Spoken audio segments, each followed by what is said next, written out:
Daily life in ancient Egypt unfolded along the banks of the Nile River. The river shaped every aspect of existence for the people who lived in this narrow, fertile corridor, surrounded by vast stretches of desert on both sides.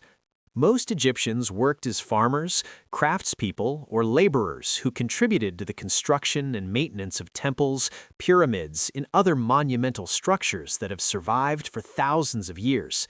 Their routines followed patterns established by the annual flooding of the Nile, which brought rich silt that renewed the soil and made agriculture possible in an otherwise arid landscape.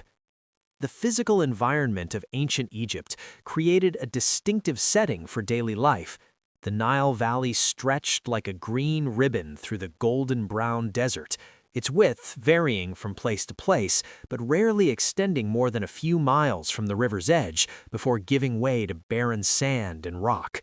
Palm trees grew along the riverbanks, their tall trunks and spreading fronds providing shade in dates that supplemented the Egyptian diet. The river itself moved slowly northward toward the Mediterranean, its waters appearing brown from the suspended silt during flood season and clearer during the low water months. Papyrus reeds grew in thick stands along the water's edge, their triangular stems rising several feet above the surface and ending in feathery tops that swayed in the breeze. Egyptian houses reflected the climate and available building materials. Most dwellings were constructed from mud brick, made by mixing Nile mud with straw and forming it into rectangular blocks that dried hard in the intense sun. These bricks provided good insulation against both heat and the occasional cool nights, though they required regular maintenance, as rain, while rare, could damage the walls over time. Houses typically featured flat roofs made from palm logs covered with mud and straw, creating additional living space where families could sleep during hot nights or work during the day. The roofs were accessed by external stairs or ladders, and many households spent evening hours on these elevated platforms where any breeze provided relief from the day's accumulated heat. The interior of a typical Egyptian home remained relatively simple, with rooms arranged around a central courtyard or main living area. Small windows placed high on the walls allowed air circulation while keeping out the direct sun and maintaining privacy. These openings were often covered with wooden shutters or lattices that could be adjusted to control light and airflow. The interior walls inside were usually covered with white plaster made from gypsum or limestone, creating bright surfaces that reflected available light and made the interior spaces feel less confined. Wealthier homes might have painted decoration on these walls, with geometric patterns, images of plants and animals, or scenes from daily life adding color and visual interest to the living spaces. Furniture in Egyptian homes varied according to the family's economic status, but generally remained modest and functional. Most households owned low stools, small tables, and wooden chests for storage. Beds consisted of wooden frames strung with rope or leather strips, elevated on legs to keep sleepers away from any creatures that might crawl across the floor during the night. Wealthier families owned more elaborate furniture, including chairs with backs, cushioned seats, and carved decoration, but even in prosperous households, the overall furnishing remained relatively sparse compared to the cluttered interiors common in later historical periods. Reed mats covered floors and sometimes walls, providing insulation and decoration, while also being easy to replace when worn. The daily routine for most Egyptians began early as the sun rose over the eastern desert and the temperature remained relatively comfortable before the full heat of the day developed. People emerged from their homes into the already bright morning light, the low angle of the sun creating long shadows and illuminating the dust that hung in the air from the previous day's activities. The sounds of the morning included the calls of various birds, the lowing of cattle, the voices of people greeting neighbors, and the splash of water as vessels were filled from the river or from wells and irrigation channels that distributed the Nile's water throughout the agricultural areas. Breakfast, when eaten at all, consisted of simple fare. Bread formed the foundation of the Egyptian diet, consumed at every meal and serving as both food and utensil, as pieces of bread were used to scoop up other foods. Egyptian bread came in many varieties, from coarse loaves made with roughly ground grain to finer breads produced from more carefully milled flour. The bread was typically baked in clay ovens, either in individual households or in communal bakeries, where professional bakers produced large quantities. The smell of baking bread represented one of the characteristic scents of Egyptian settlements, mixing with other cooking odors and the earthy smell of the Nile mud that surrounded every community.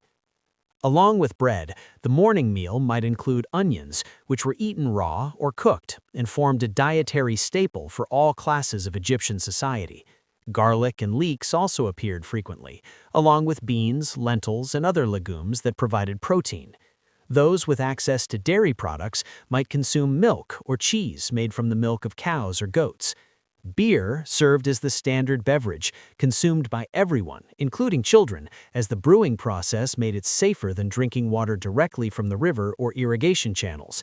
This beer differed significantly from modern versions, being thicker, less alcoholic, and somewhat sour in taste, often consumed while still actively fermenting.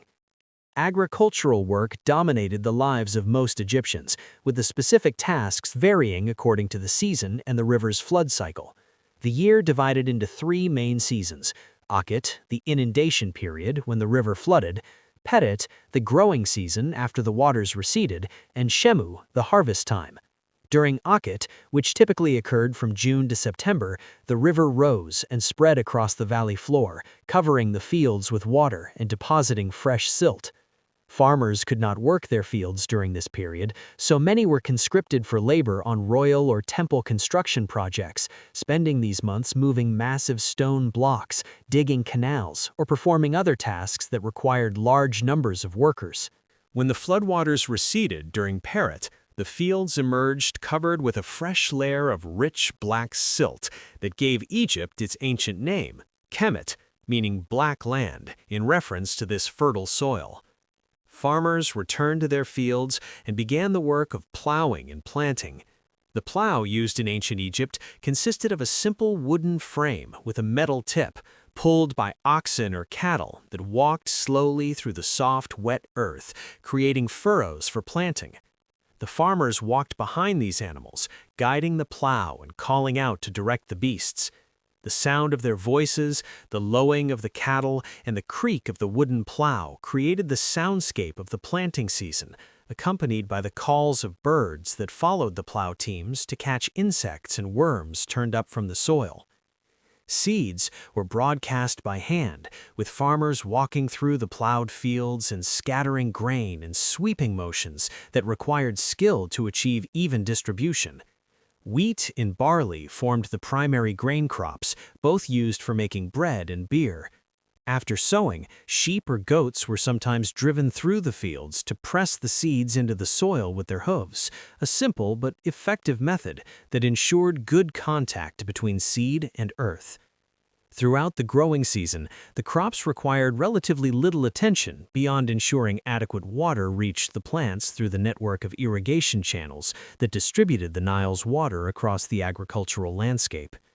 The irrigation system represented one of the great achievements of Egyptian civilization, a network of canals, dikes, and basins that allowed farmers to control water distribution and grow crops even in areas not directly flooded by the river. Maintaining this system required constant work, as channels needed clearing of accumulated silt and vegetation, dikes needed repair, and new waterways needed construction to bring cultivation to additional land. This work occurred throughout the year, but intensified during certain periods, particularly after the annual flood, when channels might have been damaged or filled with silt. Teams of workers moved through the irrigation network with hose and baskets, digging out accumulated material and piling it on the banks, where it dried and could be used for making mud bricks or repairing structures. Water was lifted from canals into higher fields using a simple lever device called a shadoof, consisting of a long pole balanced on a support with a bucket on one end and a counterweight on the other. The operator pulled down on the bucket end to dip it into the water, then released it, allowing the counterweight to lift the full bucket, which could then be swung around and emptied into an irrigation channel at a higher level. This work continued throughout the day. The rhythmic motion of the shadoof and the splash of water being poured created a repetitive pattern that characterized the soundscape of irrigated areas. Multiple shadoofs working along a canal created a coordinated rhythm as workers timed their movements to maintain a steady flow of water through the system. As the growing season progressed and crops matured, the fields transformed from bare, brown earth to expanses of green vegetation that eventually turned golden as the grain ripened. The harvest season, Shamu, typically occurred from March to May, a time of intense activity when the entire crop needed to be gathered before the next flood cycle began. Harvest teams moved through the fields with wooden sickles, their curved blades set with sharp flint teeth that cut through the grain stalks with repeated sawing motions. The sound of many sickles working together created a distinctive rustle as the stalks fell, and the workers' voices rang out in work songs that helped maintain a steady rhythm and made the repetitive labor more bearable. Cut grain was gathered into sheaves and tied with twisted straw, then carried to threshing floors where the kernels would be separated from the straw and chaff. These threshing floors consisted of prepared areas of hard-packed earth, sometimes plastered with mud to create an especially smooth and solid surface. The sheaves were spread across these floors, and cattle or donkeys were driven over them in circles, their hooves trampling out the grain. The animals walked in an endless circuit, guided by handlers who called out and used sticks to direct them, creating a scene of circular motion and rising dust that continued for hours until all the grain had been adequately threshed. Winnowing followed threshing, accomplished by throwing the mixture of grain and chaff into the air with wooden scoops or fans during the afternoon when the wind picked up. The lighter chaff blew away while the heavier grain fell back down, gradually accumulating in clean piles that could be measured and stored. This process occurred in open areas where the wind could be most effective, and the sight of grain being tossed into the air, catching the sunlight and creating brief golden clouds before separating and falling, represented one of the characteristic images of the harvest season. The winnowed grain was then collected in large baskets or sacks and transported to storage facilities, where it would be kept in granaries until needed for food, seed, or payment of taxes and obligations. The Nile itself served multiple functions beyond providing water for irrigation.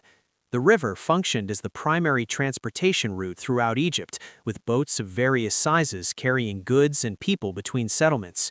These vessels ranged from small reed boats used for local fishing and transport to large wooden ships that could carry heavy cargoes over long distances. The reed boats, made from bundles of papyrus stalks bound together, were lightweight and maneuverable, perfect for navigating the shallow waters near shore or moving through the irrigation channels. Larger boats were constructed from wooden planks, though wood remained relatively scarce in Egypt and had to be imported from regions like Lebanon, making such vessels more expensive and prestigious. The river's current naturally carried boats northward toward the Mediterranean, while the prevailing wind blew from the north, allowing southward travel under sail.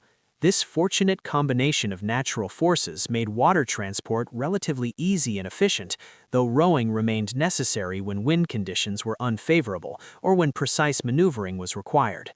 The river during the day presented a busy scene, with numerous boats moving in both directions, fishermen casting nets from smaller craft, and people washing clothes or bathing along the shore. The sound of water against boat hulls, the calls of boat crews, and the splash of paddles or oars created an ambient soundtrack along the Nile that varied in intensity depending on location and time of day. Fishing provided an important supplement to the Egyptian diet, with the Nile and its associated marshes supporting numerous species of fish. Fishermen used various methods to catch their prey, including handheld nets, larger nets stretched between boats or across channels, hooks and lines, and basket traps placed in strategic locations. Much of this fishing occurred in the early morning or late afternoon, when fish were most active and the heat less intense. The catch included various types of fish, from small specimens that might be dried or eaten fresh to larger fish that could be preserved by salting or drying in the sun. The markets in larger settlements included areas where fresh fish were sold, their distinctive smell contributing to the overall olfactory character of Egyptian commercial districts. Beyond agriculture and fishing, Egyptian society included numerous craftspeople who produced the goods necessary for daily life and the luxury items enjoyed by the wealthy and used in religious contexts. Potters shaped clay vessels for storing and transporting water, grain, oil, and other materials, their wheels turning steadily as they formed the characteristic shapes of Egyptian pottery.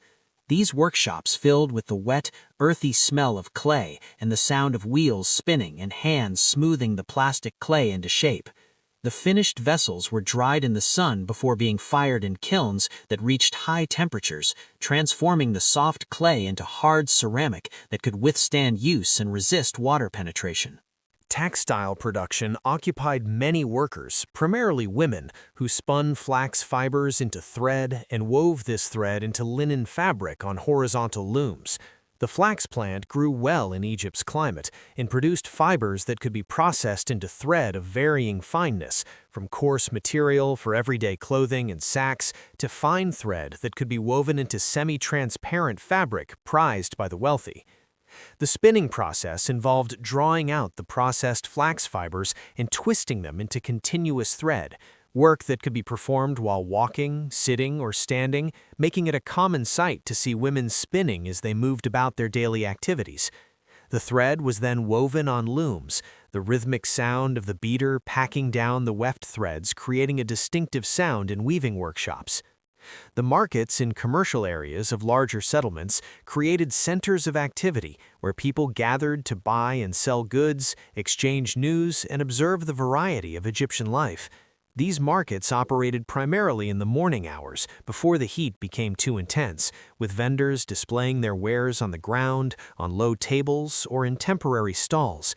The goods available included foodstuffs like bread, beer, vegetables, dried fish, and occasionally meat, along with pottery, textiles, tools, oils, perfumes, and various other items. Transactions occurred through barter, as coined money had not yet been invented, so goods were exchanged for other goods or for standardized units of value like copper rings or measured amounts of grain. The afternoon hours, when the sun reached its peak and the temperature climbed to its highest, saw a general decrease in activity as people sought shade and rest. Those whose homes had flat roofs might retire to these elevated spaces where any breeze provided some relief, while others remained in the cooler interior rooms of their houses, the thick mud brick walls providing insulation against the external heat. The streets became quieter during these hours, with fewer people moving about, and many shops and workshops temporarily closed. The intense light bleached color from the landscape, and the air shimmered above sun-heated surfaces, creating a wavering effect that distorted distant objects. Religious observance formed an integral part of Egyptian life, with numerous gods and goddesses worshipped throughout the land. Temples dedicated to these deities stood as massive stone structures that dominated their surroundings, their walls covered with carved and painted scenes showing the gods receiving offerings and the pharaoh performing various religious rituals. Most ordinary Egyptians had limited direct access to these temples, as the inner sanctuaries were reserved for priests and the pharaoh, but festivals and processions brought the divine statues out of the temples and allowed the general population to participate in religious celebrations. These occasions created breaks in the regular routine, offering opportunities for special foods, public gatherings, and communal religious experiences that reinforced social bonds and cultural identity. Household religion also played a significant role, with families maintaining small shrines or altars dedicated to protective deities or deceased ancestors. These domestic religious spaces received offerings of food, beer, or flowers, and people addressed prayers or requests to the powers they believed could influence their lives. The practice of religion in this domestic context involved no elaborate ritual or priestly intermediary, just direct appeals from individuals or families to the divine forces they hoped would protect them, heal illness, ensure fertility, or grant other desired outcomes. The evening hours brought relief from the day's heat as the sun descended toward the western desert and shadows lengthened across the landscape. The quality of light changed, becoming softer and more golden, giving the mud brick buildings and the surrounding landscape a warm glow quite different from the harsh brightness of midday. People emerged from their afternoon rest and resumed activities, taking advantage of the cooler temperature to complete tasks or simply to socialize with neighbors and family members. The sounds of the evening included voices and conversation, the laughter of children playing, and the various noises of domestic animals being fed or secured for the night. The main meal of the day typically occurred during these evening hours, with families gathering to share food and conversation. For most Egyptians, this meal would be similar to what they had eaten at other times of the day: bread, beer, vegetables, and perhaps some dried fish, or on rare occasions, fresh meat. Wealthier households enjoyed more variety and quantity, with multiple dishes that might include roasted fowl, beef, various breads and cakes, fresh fruits, and wine imported from the Delta region or from abroad. The preparation of these meals required considerable effort, as cooking occurred over open fires or in clay ovens, all processes that required skill and careful attention to achieve good results. As darkness fell, the day's activities gradually wound down.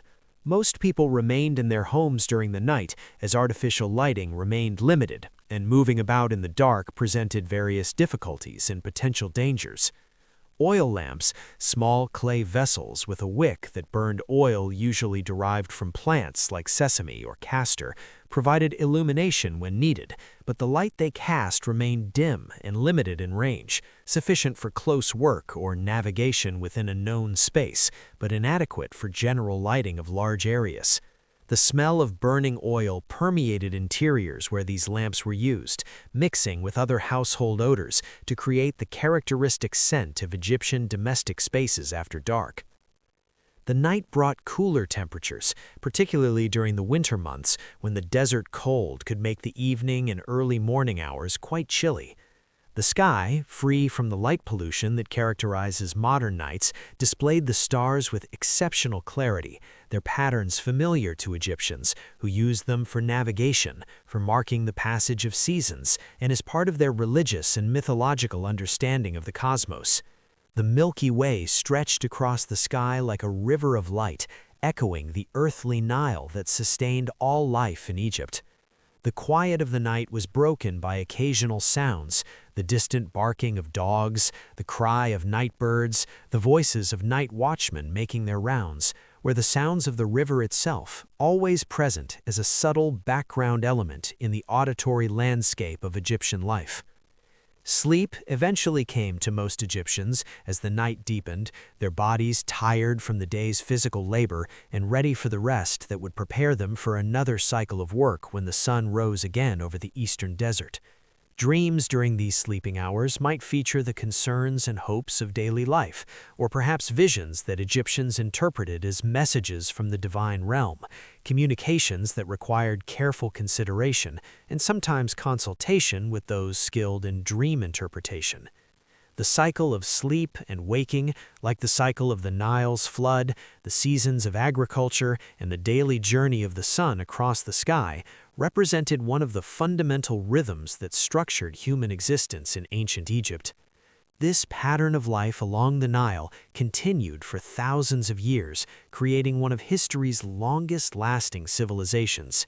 Individual lives came and went, dynasties rose and fell, and specific details of daily existence changed gradually over the centuries, but the fundamental relationship between the people, the river, and the agricultural cycle remained remarkably stable. The routines described here represented ordinary reality for countless individuals who lived and died in the Nile Valley, their names forgotten, but their collective labor and daily activities creating the foundation upon which ancient Egyptian civilization was built and sustained across millennia. This simple, steady pattern of daily life along the ancient Nile was an ordinary reality for the people who called Egypt their home. Daily life in classical Athens unfolded within a landscape of stone and sunlight. The city occupied a prominent position in the region of Attica, its center dominated by the Acropolis, a rocky outcrop rising above the surrounding plain, where temples and public buildings stood as physical representations of Athenian power and devotion to the gods. Most residents lived in modest homes clustered in the lower city, their days structured by the demands of work, household management, and participation in the civic and religious activities that defined membership in the Athenian community. The physical environment of Athens and its surrounding territory shaped daily routines in fundamental ways.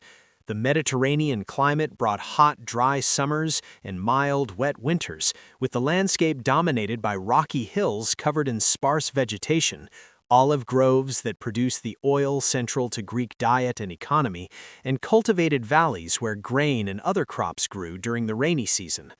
The light in this region possessed a particular clarity, the sun illuminating the white marble of temples and public buildings with an intensity that made these structures visible from considerable distances. The air carried the scent of wild herbs growing on the hillsides, mixed with the smell of the sea that lay a few miles to the southwest at the port of Piraeus. Athenian houses reflected both the climate and the social priorities of their inhabitants. Most dwellings turned inward, presenting plain exterior walls to the street, with few windows and a single door that opened directly onto the thoroughfare. Inside, rooms were arranged around a central courtyard that provided light, air, and a private outdoor space for household activities. The courtyard often contained an altar for household worship, and sometimes included a well or cistern for water storage. The walls of these homes were constructed from mud brick on stone foundations, with wooden beams supporting flat or slightly pitched roofs made from clay tiles. The interiors remained relatively dark as windows were small and few, but this darkness helped maintain cooler temperatures during the intense heat of summer. The furnishings in Athenian homes varied according to the family's wealth, but generally remained simple and functional. Wooden chairs, stools, and low tables served for sitting and eating, while couches used for dining reclined rather than sat, following the Greek custom of eating while reclining on one's left side.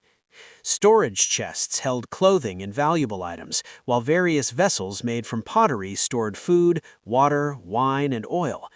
The pottery itself represented one of the most characteristic elements of Greek material culture, with vessels of different shapes designed for specific purposes: amphorae for storing and transporting wine and oil, craters for mixing wine with water, kylix cups for drinking, and many other specialized forms. These vessels often featured painted decoration, ranging from simple geometric patterns to elaborate scenes showing gods, heroes, and everyday activities. The daily routine in Athens began early, with people rising soon after dawn to take advantage of the cooler morning hours. The sun, climbing over Mount Hymettus to the east, gradually illuminated the city, its rays first striking the temples on the Acropolis before descending to the lower areas where most people lived and worked. The streets filled with people moving about their business, their voices creating a growing murmur of conversation, greetings, and the calls of vendors beginning to display their wares. The sound of footsteps on stone-paved streets mixed with the creaking of wooden cartwheels and the occasional bray of donkeys being used to transport goods. Breakfast, when eaten at all, consisted of simple fare. Bread dipped in wine represented a common morning meal, perhaps accompanied by olives or cheese. The bread in Athens came in various types, from coarse barley bread eaten by the poor to finer wheat bread preferred by those who could afford it. This bread was typically purchased from commercial bakeries rather than made at home, as these establishments possessed the large ovens necessary for proper baking.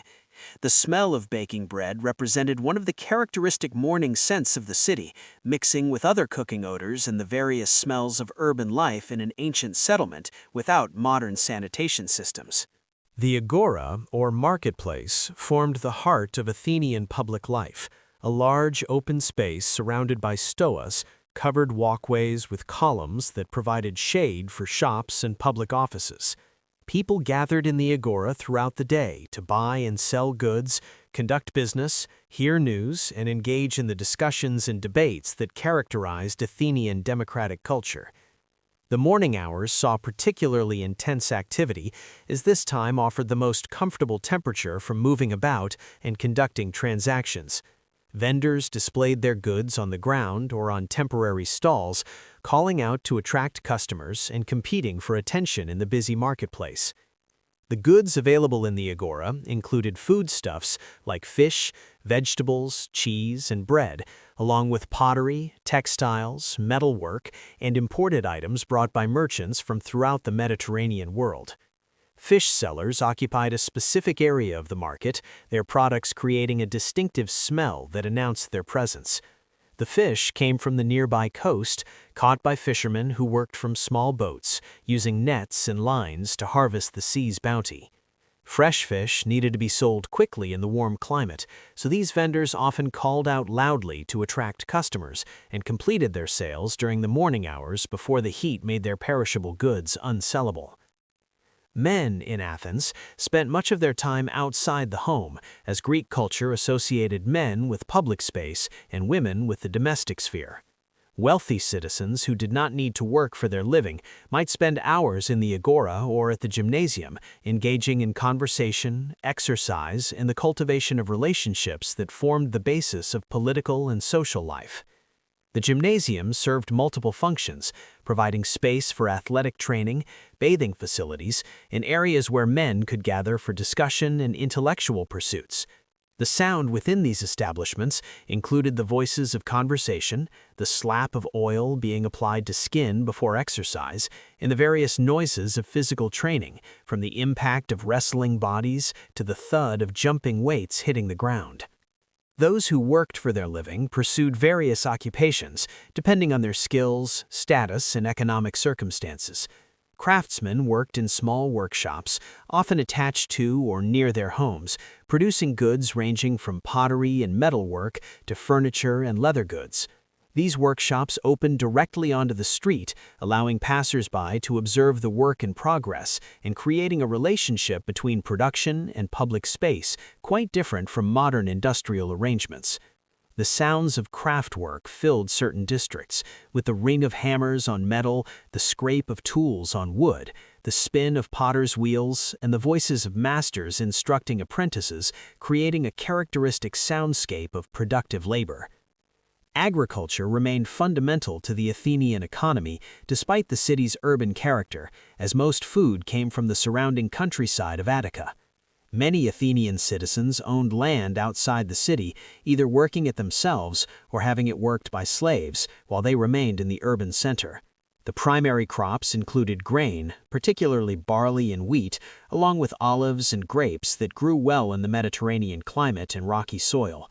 The olive harvest occurred in late autumn and early winter, when workers beat the trees with long poles to bring down the fruit, which was then gathered and processed in olive presses to extract the oil.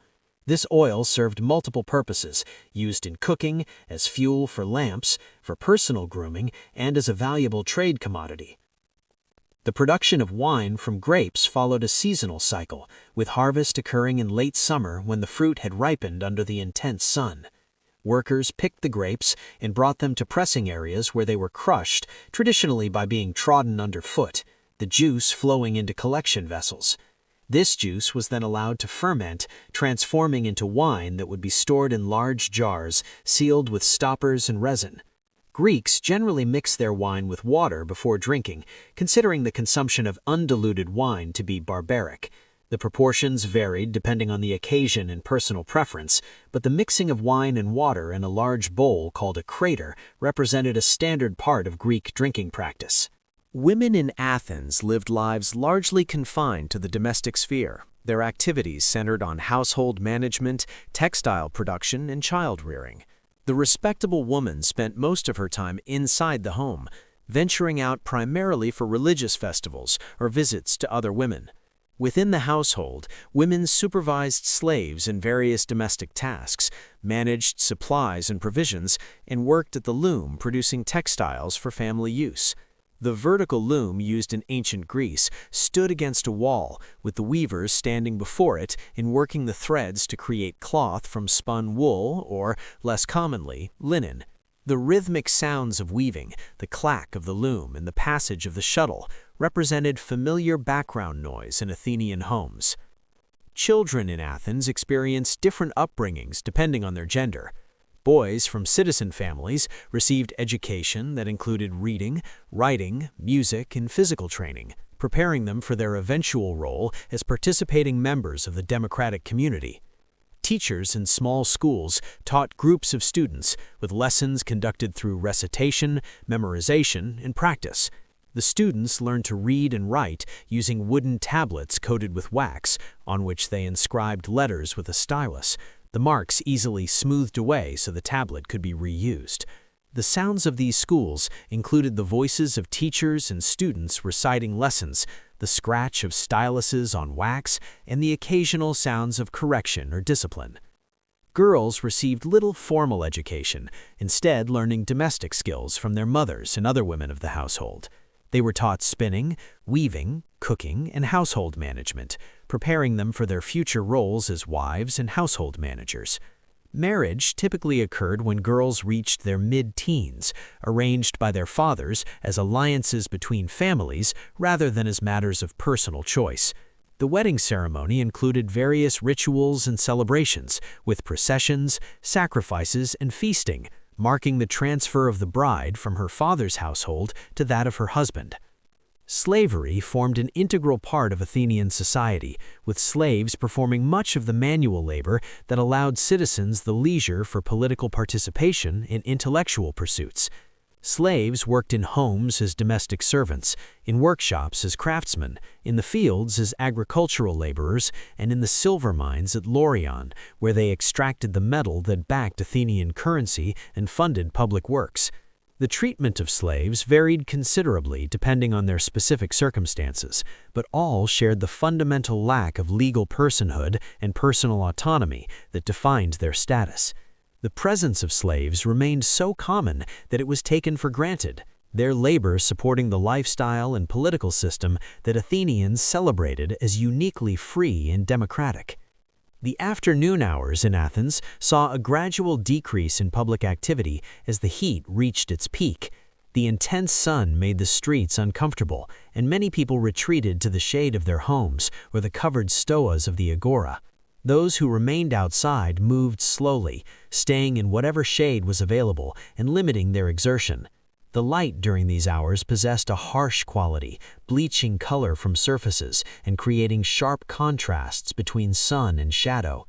The sounds of the city diminished, with fewer voices and less movement, though the persistent buzz of insects and the occasional call of vendors still broke the relative quiet. Later in the afternoon, as the sun began its descent toward the west and the temperature moderated, activity gradually resumed. This period marked the time when many men visited the public baths, establishments that served social as well as hygienic functions. These baths typically consisted of several rooms with basins for washing, sometimes including pools for swimming or soaking. The bathing process involved applying oil to the skin, then scraping it off with a curved metal tool called a strigil, removing dirt and dead skin. The sound within the baths included the splash of water, the voices of conversation, and the occasional echo as sounds reverberated off stone walls and water surfaces. The main meal of the day, called deipnon, occurred in the evening after sunset. For most Athenians, this meal consisted of simple fare similar to what had been eaten earlier in the day: bread, olive oil, cheese, vegetables, and perhaps some fish. Wealthier households enjoyed more elaborate meals that might include multiple courses, with various preparations of fish and meat, vegetables cooked in different ways, breads and cakes, fruits, nuts, and wine. These meals were eaten while reclining on couches, a position that marked the diner as free rather than slave, as slaves ate their meals sitting or standing. The serving of food and wine was accomplished by household slaves who brought dishes from the kitchen and cleared away finished courses. Religious observance permeated Athenian life, with numerous gods and goddesses worshipped both publicly and privately. The Acropolis dominated the city physically and symbolically, its temples, dedicated to Athens' patron deity Athena, serving as focal points for religious ceremony and civic identity. The Parthenon, the largest and most impressive of these temples, housed a massive statue of Athena made from gold and ivory, though ordinary citizens rarely entered the temple itself, as the interior was reserved for priests and special occasions. Religious festivals occurred throughout the year, some local to Athens and others celebrated throughout the Greek world. These festivals provided breaks in the regular routine, offering opportunities for processions, sacrifices, athletic competitions, dramatic performances, and feasting. The Pantheistic festival, celebrating Athena, represented the most important Athenian religious event, occurring annually with a particularly grand celebration every 4 years. The festival included athletic and musical competitions, a procession that carried a specially woven robe to the goddess, sacrifices of animals whose meat was distributed to participants, and general celebration throughout the city. These occasions created memorable experiences that reinforced community bonds and provided ordinary people with opportunities to consume meat, which otherwise appeared infrequently in most diets due to its expense.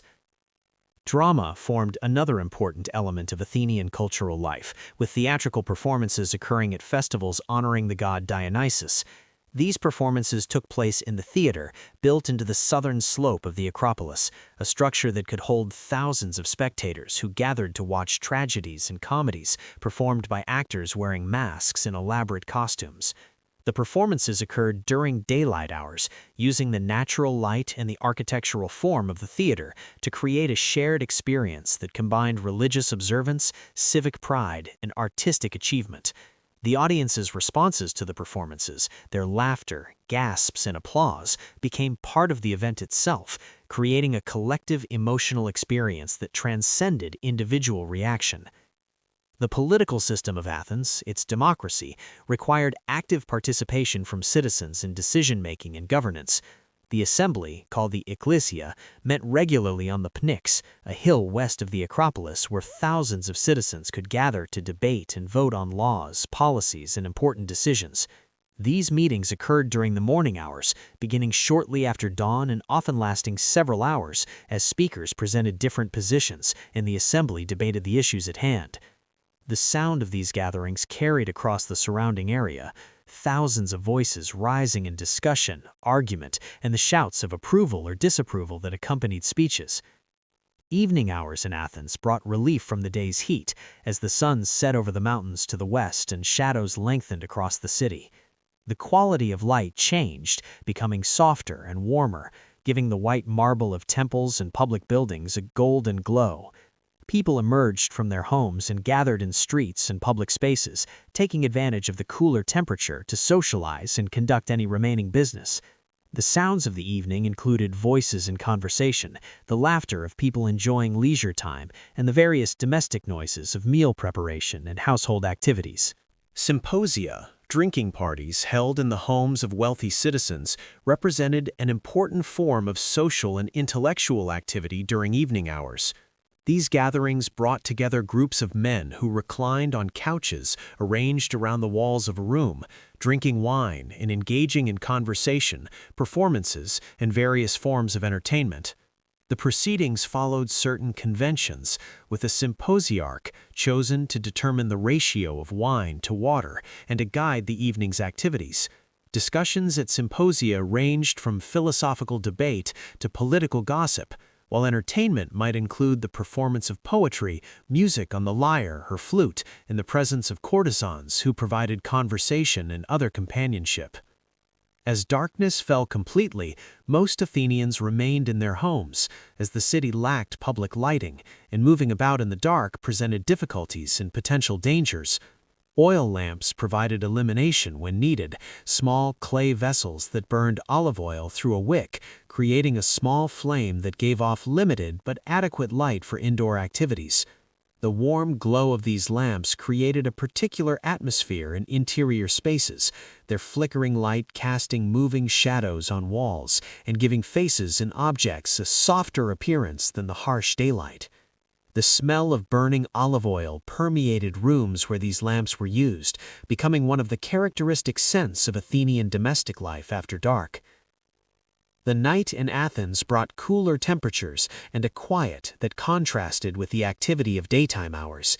The sky, unobscured by artificial light, displayed the stars with exceptional clarity, their patterns familiar to Greeks who used them for navigation, agricultural timing, and as elements in their mythology. The sounds of the night included dogs barking, the occasional voice of a night watchman, and the various small noises of a city settling into rest. Most people slept during these hours, their bodies tired from the day's activities and ready for the restoration that sleep provided. Sleep in Athenian households occurred in separate sleeping chambers when space allowed, or in various locations throughout the house depending on the season and the need for warmer or cooler sleeping conditions. The beds consisted of wooden frames with rope or leather straps supporting mattresses stuffed with wool or other materials. Wealthier households had more elaborate beds with carved decoration and softer mattresses, but even simpler beds provided adequate comfort for sleep. People typically slept clothed in light garments, covering themselves with woolen blankets if the night was cool. Dreams during these sleeping hours might be interpreted as messages from the gods or reflections of daily concerns, and some Greeks sought guidance through dream interpretation, visiting sanctuaries where sleeping in sacred spaces might bring divinely inspired dreams. The cycle of daily life in Athens continued day after day, season after season, creating patterns that structured human existence and gave shape to individual lives within the larger community.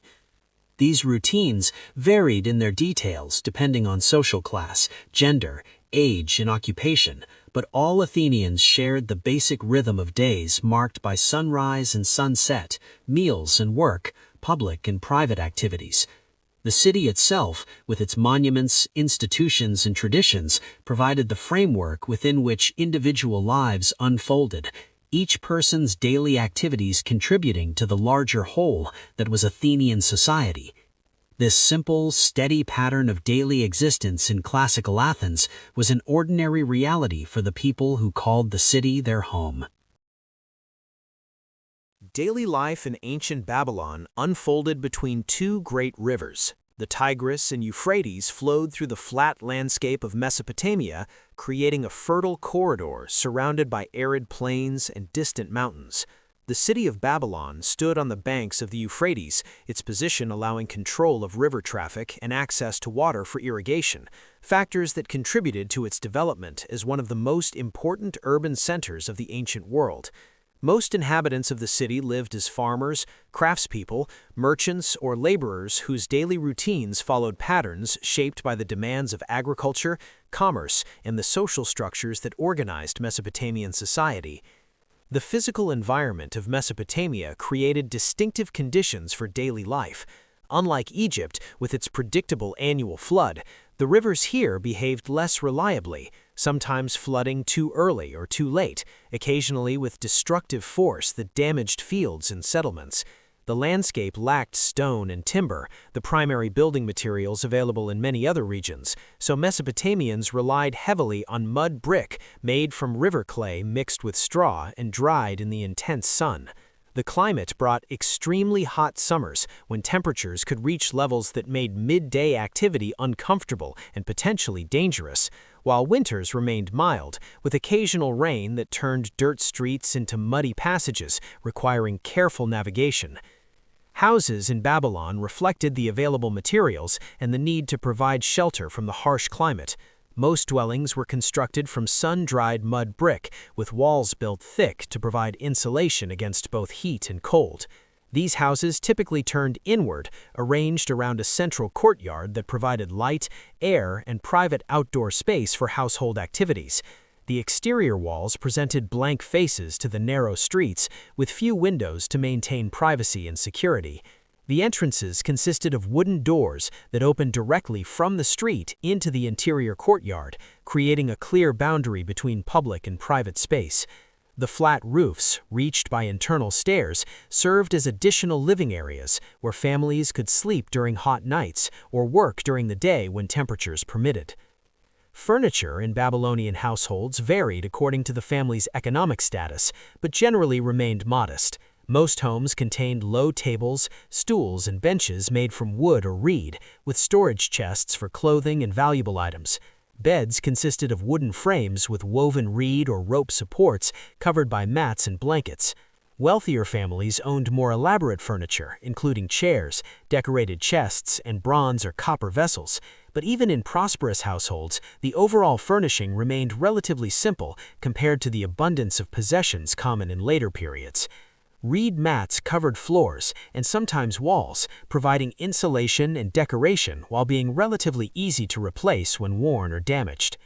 The daily routine in Babylon began early as people rose before the sun climbed high enough to bring oppressive heat. The dawn light gradually illuminated the city, revealing the mud brick buildings that dominated the landscape, their brown tones blending with the color of the earth from which they were made.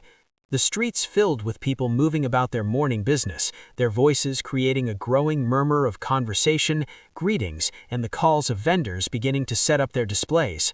The sound of footsteps on packed earth, the creak of wooden cartwheels, and the occasional bray of donkeys being loaded with goods created the characteristic soundtrack of morning in Babylon. Breakfast, when eaten, consisted of simple fare. Barley bread or porridge formed the foundation of most meals, sometimes accompanied by onions, garlic, dates, or cheese. Barley grew better than wheat in the often salty soil of southern Mesopotamia, so it served as the primary grain for most people. The bread was typically flat and dense, baked in clay ovens heated by fires of dried reeds or animal dung, the latter being one of the few readily available fuels in a region largely lacking wood. The smell of baking bread mixed with other cooking odors and the earthy scent of the river and irrigation canals to create the characteristic olfactory landscape of Babylonian settlements. The marketplace formed a central feature of urban life in Babylon, located near the river where goods could be easily loaded and unloaded from boats. Merchants and vendors gathered in these commercial areas to display and sell their wares, creating scenes of activity and noise that contrasted with the quieter residential districts. The goods available included foodstuffs like grain, dates, fish, vegetables, and occasionally meat, along with pottery, textiles, metal goods, and items imported from distant regions through the extensive trade networks that connected Mesopotamia with surrounding areas. The sound of the marketplace included the voices of sellers calling out their goods, buyers haggling over prices, and the general murmur of crowds moving through the commercial spaces. Agricultural work occupied most of the population, as Babylon and its surrounding territory depended on farming for food and economic foundation. The fields lay outside the city walls, spread across the plain in areas served by an extensive network of irrigation canals that distributed water from the Euphrates. These canals represented one of the great achievements of Mesopotamian civilization, allowing agriculture in a region where rainfall alone was insufficient for reliable crop production. Maintaining these waterways required constant labor, as they needed regular clearing of accumulated silt and vegetation, repair of damaged sections, and adjustment to ensure proper water flow to all areas. The agricultural year followed the cycle of planting, growing, and harvesting that had been practiced for thousands of years in this region. Planting occurred after the winter rains had softened the soil, with farmers using simple wooden plows pulled by oxen to break up the earth and create furrows for seeds. The seeds were dropped into these furrows by hand, with workers following behind the plow and spacing the seeds at intervals determined by long experience. Barley and wheat served as the primary grain crops, while date palms provided fruit, building materials, and shade. The palms grew along canal banks and in irrigated groves, their tall trunks and spreading fronds creating distinctive features in the flat landscape. Throughout the growing season, the crops required regular watering through the irrigation system. Workers opened and closed gates in the canals to direct water into specific fields at appropriate times, a process that required knowledge of water flow, soil conditions, and plant needs. Too much water could damage crops or increase soil salinity, while too little would result in poor growth and reduced yields. The sound of water flowing through channels and the sight of fields being irrigated represented common elements of the agricultural landscape during the growing season, with teams of workers moving along the canal banks with hose and baskets to clear obstructions and guide water flow. The harvest occurred when crops had matured, typically in late spring before the intense summer heat made outdoor work dangerous. Harvest teams moved through the fields with sickles, cutting the grain stalks and gathering them into bundles. The sound of many sickles cutting through dry stalks created a distinctive rustling noise, while workers' voices calling to each other and singing work songs helped maintain rhythm and made the repetitive labor more bearable. The cut grain was transported to threshing floors where it was spread out and trampled by animals to separate the kernels from the straw and chaff. This threshing work continued for days, with animals walking in circles on the prepared floors while workers periodically raked the grain to ensure thorough processing. Winnowing followed threshing, accomplished by throwing the mixture of grain and chaff into the air during the afternoon when wind picked up from the surrounding plains. The lighter chaff blew away, while the heavier grain fell back down, gradually accumulating in clean piles. This process occurred in open areas where wind could be most effective, and the sight of grain being tossed into the air and separating as it fell represented one of the characteristic images of the harvest season. The winnowed grain was then measured and stored in large jars or granaries, where it would be kept until needed for food, seed, or payment of taxes and obligations to temples in the state. The Euphrates River served multiple functions beyond providing water for irrigation. The river functioned as the primary transportation route, with boats of various sizes carrying goods and people between settlements. These vessels included small reed boats made from bundles of reeds bound together, perfect for local transport and fishing, and larger wooden boats that could carry heavy cargoes over longer distances. The river traffic created a busy scene during daylight hours, with boats moving in both directions, fishermen casting nets, and people along the banks filling water vessels or washing clothes. The sound of water against boat hulls, the calls of boat crews, and the splash of paddles created an ambient soundtrack along the river that varied in intensity depending on location and time of day. Fishing provided an important supplement to the Mesopotamian diet, with the rivers and canals supporting various species of fish. Fishermen used nets, traps, and lines to catch their prey, working primarily during the cooler morning and evening hours. The catch was sold fresh in the markets or preserved by drying or salting, allowing fish to be stored and consumed later or transported to areas away from the rivers. The smell of fresh fish and fish being processed represented one of the characteristic odors of areas near the water, particularly in market districts where fish sellers displayed their goods. Craft production formed another important element of Babylonian economic life, with specialized workers producing goods ranging from pottery and textiles to metalwork and luxury items. Potters shaped clay vessels for storing and transporting grain, oil, beer, and other materials, their wheels spinning as they formed the various shapes required for different purposes. These workshops, filled with the smell of wet clay and the sound of wheels turning and hands working the plastic material into functional forms. The finished vessels were dried and then fired in kilns, transforming the soft clay into hard ceramic capable of holding liquids and withstanding use. Textile production occupied many workers, primarily women, who spun wool and flax into thread and wove this thread into cloth. The spinning and weaving processes could be performed at home, making them compatible with other domestic responsibilities. The sound of spinning and the clack of looms represented common background noises in residential areas during daytime hours. The finished cloth served for making clothing, which in Babylon typically consisted of simple wrapped garments made from rectangles of fabric, with styles varying according to gender, status, and occupation. Wealthier individuals wore finer fabrics and more elaborate garments, sometimes including embroidery or decorative fringes. The ziggurat of Babylon represented the city's most prominent structure, a massive stepped pyramid that served as a temple platform dedicated to the city's patron deity, Marduk. This building dominated the skyline, visible from great distances across the flat plain. The ziggurat's construction from mud brick required enormous quantities of material and labor, with the structure maintained and periodically rebuilt over centuries. Access to the temple at the ziggurat's summit was restricted to priests and officials, so ordinary people's interaction with this sacred space occurred primarily during festivals, when processions passed near the structure and special ceremonies took place that involved the wider community. Religious observance formed an integral part of Babylonian life, with numerous gods and goddesses worshipped in temples throughout the city. Each deity had specific temples served by priests who performed daily rituals that included offerings of food, drink, and incense. The temples also functioned as economic institutions, controlling significant land holdings and engaging in various commercial activities. Ordinary people participated in religion through festivals, personal prayers, and offerings at household shrines dedicated to protective deities.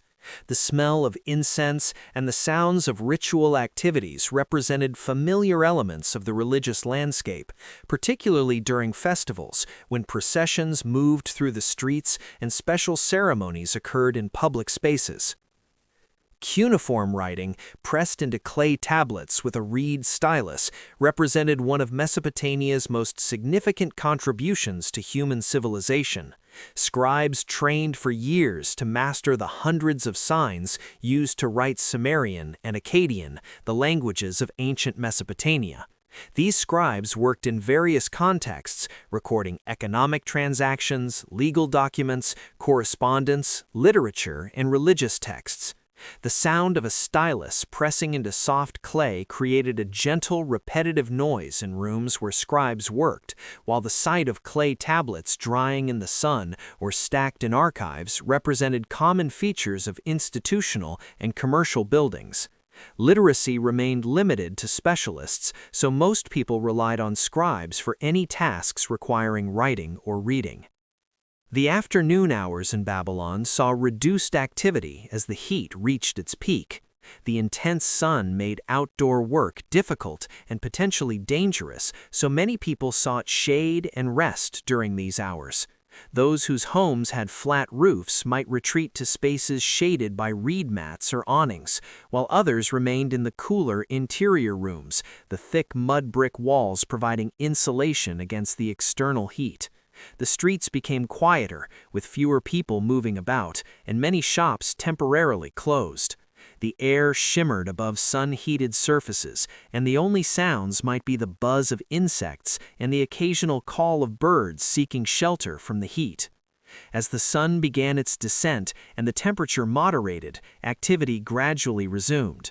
This period marked the time when many people completed the day's work, made final purchases in the market, or visited bathhouses that served both hygienic and social functions. These bathhouses, rare in Babylon compared to later Greek or Roman cities, nonetheless existed and provided facilities for washing and socializing. The process involved pouring water over oneself and using oil and scraping tools to clean the skin, similar to practices in other ancient civilizations. The main meal of the day occurred in the evening, with families gathering to share food and conversation. For most Babylonians, this meal consisted of barley bread or porridge, onions, garlic, vegetables in season, and perhaps some fish or rarely meat. Beer served as the common beverage, consumed by people of all ages and social classes. This beer differed from modern versions, being thicker and consumed through straws to avoid the grain and sediment that remained in the liquid. Wealthier households enjoyed more variety in their meals, with multiple dishes that might include roasted meat, various breads and cakes, fruits, and date wine. Evening hours brought relief from the day's heat as the sun set over the western plains and shadows lengthened across the city. The quality of light changed, becoming softer and warmer, giving the mud brick buildings a golden glow quite different from the harsh brightness of midday. People emerged from their homes and gathered in streets and open spaces, taking advantage of the cooler temperature to socialize and enjoy leisure time. The sounds of the evening included voices and conversation, the laughter of children playing, and various domestic activities as households completed their daily routines. As darkness fell, most Babylonians remained in their homes, as the city lacked public lighting, and moving about in the dark presented difficulties and potential dangers. Oil lamps provided illumination, small clay vessels that burned sesame or linseed oil through a wick, creating a small flame that gave off limited but adequate light. The warm glow of these lamps created a particular atmosphere in interior spaces, their flickering light casting moving shadows on walls. The smell of burning oil permeated rooms where lamps were used, becoming one of the characteristic scents of Mesopotamian domestic life after dark. The night brought significantly cooler temperatures, particularly during the winter months when the desert cold could make sleeping uncomfortable without adequate covering. The sky displayed the stars with exceptional clarity, their patterns familiar to Babylonians who used them for navigation, agricultural timing, and as elements in their religious and astrological systems. Mesopotamians made careful observations of celestial phenomena, recording the movements of planets and stars on clay tablets, and developing sophisticated mathematical models to predict astronomical events. These observations had both practical and religious significance, as celestial events were interpreted as communications from the gods regarding earthly affairs. Sleep eventually came to most residents of Babylon as the night deepened, their bodies tired from the day's labor and ready for rest. Sleeping arrangements varied according to household size and layout, with separate sleeping areas when space allowed, or various family members sharing rooms in more crowded dwellings. During hot weather, many people slept on the roof, where any breeze provided relief from the accumulated heat of the day. Dreams during these sleeping hours might be interpreted as messages from the divine realm, with some dreams considered significant enough to require consultation with specialists who could explain their meaning and implications. The cycle of daily life in Babylon continued day after day, season after season, creating patterns that structured human existence and gave shape to individual lives within the larger community. These routines varied depending on occupation, social status, gender, and age, but all inhabitants shared the basic rhythm of days marked by sunrise and sunset, meals and work, and the various obligations and activities that filled the hours between waking and sleep. The city itself, with its walls, temples, markets, and canals, provided the physical framework within which individual lives unfolded, each person's daily activities contributing to the larger whole that was Babylonian society. The agricultural foundation of the civilization meant that most people's lives remained closely connected to the land and the cycles of planting and harvest, even for those who lived within the city walls and worked at non-agricultural occupations. The rivers that made life possible in this region flowed as constant presences, their water sustaining fields, filling canals, and providing the liquid essential for survival in a landscape that would otherwise support only sparse vegetation. The mud from these rivers, mixed with straw and formed into bricks, created the buildings that housed the population and the walls that protected the city from external threats. This pattern of life in ancient Babylon represented a way of existence that had developed over millennia, its basic structures deeply rooted in the environmental conditions and technological capabilities of the time. The people who lived within this system generally knew no other way of life, their knowledge of the world beyond Mesopotamia limited to what could be learned through trade contacts and the occasional traveler. Their days passed in work, family life, religious observance, and the various activities that filled human existence in any time and place. This simple, steady pattern of daily life in ancient Babylon was an ordinary reality for the people who called this city between two rivers their home.